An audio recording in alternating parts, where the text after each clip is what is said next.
নমস্কাৰ শ্ৰদ্ধাৰ নাট্যপ্ৰেমী ৰাইজ আপোনালোকৰ আগত আগবঢ়াবলৈ লৈছো যোৰহাট নৰ্মাল স্কুলৰ প্ৰথম ষান্মাসিকৰ পৰীক্ষাৰ্থীৰ দ্বাৰা নিবেদিত এখন শিশুকেন্দ্ৰিক নাটক পৰিষ্কাৰ পৰিচ্ছন্নতা।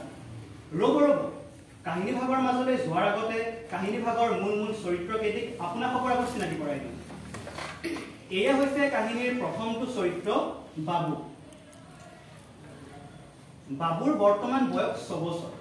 যিহেতু বাবু ঘৰৰ আটাইতকৈ সৰু সেইবাবে সি সকলোৰে অতি মৰম।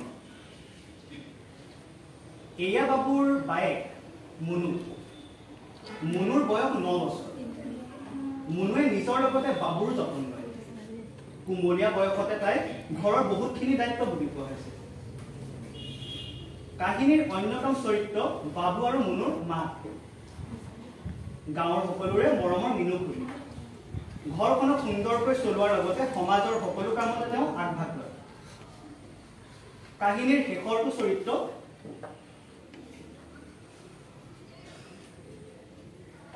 ডাক্তৰ কে গোস্বামী। গাঁৱৰ সকলোৰে বাবে তেওঁ ভগৱান স্বৰূপ। কাৰোবাৰ কিবা শাৰীৰিক সমস্যা হলে গোস্বামীৰ ওচৰতে দিহা পৰামৰ্শ লয়। এয়া হৈছে আমাৰ কাহিনীৰ গোটেইখিনি চৰিত্ৰসমূহ। গতিকে আহক অলপো পলম নকৰি কাহিনী ভাগৰ মাজলৈ আগবাঢ়ো। এইয়া আপোনালোকৰ সন্মুখত পৰিষ্কাৰ পৰিচ্ছন্নতা।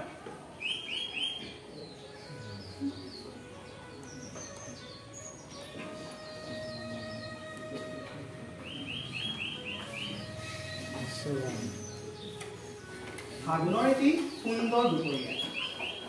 বাবু আৰু মুনুৱে আনন্দ মনেৰে খেলি আছে।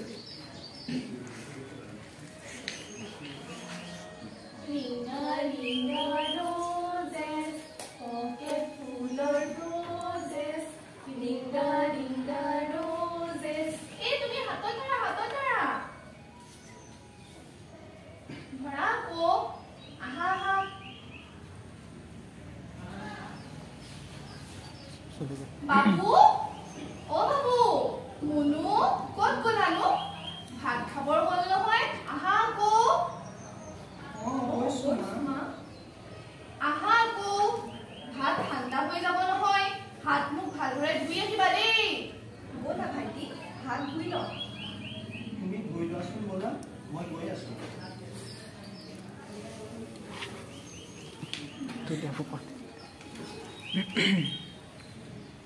ইমান ভোক লাগিছে, হাত নোধোঁ আৰু মায়েতো কেনেকৈ গম পাব।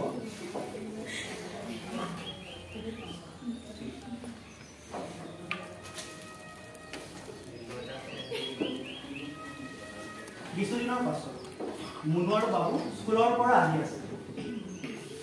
মা ও মা, ক'ত আছা তুমি? কি হ'লনো মুনু, ইমান চিঞৰিছা যে? মা, ভাইটিৰ আজি স্কুলত বহুত পেট বিষাইছিলে আৰু সি এবাৰ বমিও কৰিলে জানানে? হয় নেকি? চাওঁ বাবু, এইফালে আহাচোন। কি হ'লনো ইমান পটককৈ ল'ৰাটোৰ? আইঐ মোৰ কোনটো, স্কুললৈ যোৱাৰ সময়ততো ভালেই আছিলা, পেটটো এতিয়া বিষাই আছে নেকি বাৰু কোন? মা, অলপ বিষাই আছে। হ'ব আহাচোন বাৰু, কাপোৰকেইটা সলাই হাত মুখ ধুই অকণমান গোল নেমু খাই দিয়া, ভাল পাই যাবা। ব'লা মা।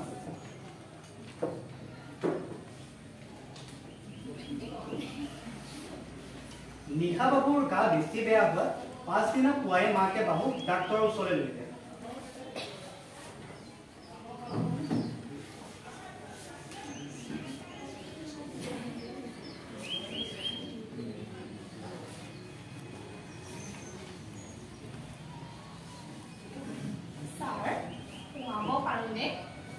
আহক বহক, কওকচোন কি হৈছে? ছাৰ, ল'ৰাটোৰ কালিৰে পৰাই গাটো ভাল নহয়, পেটটো বিষাই আছে বুলি কৈছে। খাবলৈও অকণমানো মন কৰা নাই আৰু দুবাৰকৈ ৰাতি বমিও কৰিছে ছাৰ। হয় নেকি?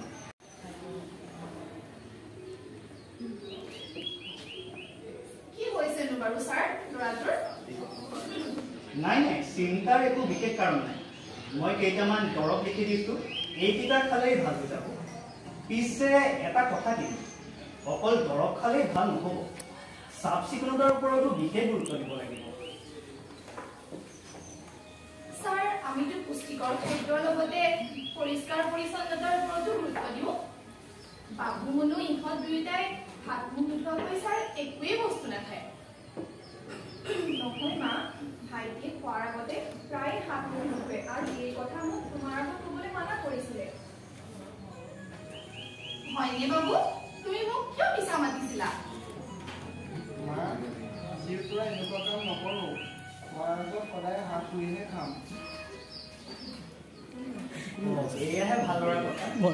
এতিয়াৰ পৰা তোমালোকে পৰিষ্কাৰ পৰিচ্ছন্নতাৰ ওপৰত অতিকৈ গুৰুত্ব দিবা আৰু হাত ধুইহে তোমালোকে বস্তু গ্ৰহণ কৰিবা। ধন্যবাদ ছাৰ। আহিছোঁ দেই।